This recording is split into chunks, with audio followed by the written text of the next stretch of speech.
কথিত আছে যে জেলে বন্দি থাকা অবস্থায় জনৈক কারারক্ষীর দৃষ্টিহীন মেয়েকে সেন্ট ভ্যালেন্টাইন তার চিকিৎসার মাধ্যমে সুস্থ করে তোলেন। এই কথাও বলা হয় যে ওই দৃষ্টিহীন মেয়েটির সাথে ভ্যালেন্টাইনের সুন্দর এক গভীর বন্ধুত্বের সম্পর্ক গড়ে ওঠে।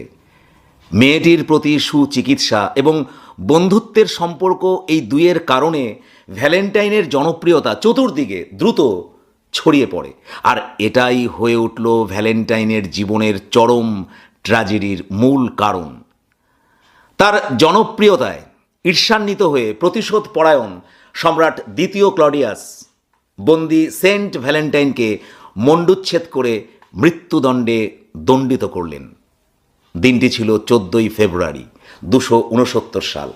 চরম নিষ্ঠুরতার সাথে সাধু ভ্যালেন্টাইনের মৃত্যুদণ্ড কার্যকর করা হলো। পরবর্তীকালে 496 সালে পোপ সেন্ট প্রথম জুলিয়াস সাধু ভ্যালেন্টাইনের স্মরণে সম্মানে এই 14ই ফেব্রুয়ারি দিনটিকে ভ্যালেন্টাইন্স ডে হিসাবে ঘোষণা করেন। এই দিনটি ধীরে ধীরে কিভাবে কখন যে ভালোবাসার দিবসে পরিণত হলো সে সম্পর্কে কিন্তু কোনো সুস্পষ্ট তথ্য কোথাও পাওয়া যায় না। তবে গবেষকরা বলেন যে মধ্যযুগের বিখ্যাত ইংরেজ কবি জিওফ্রে চসার তিনি প্রথম এই দিনটির সাথে প্রেমের মেলবন্ধন ঘটান।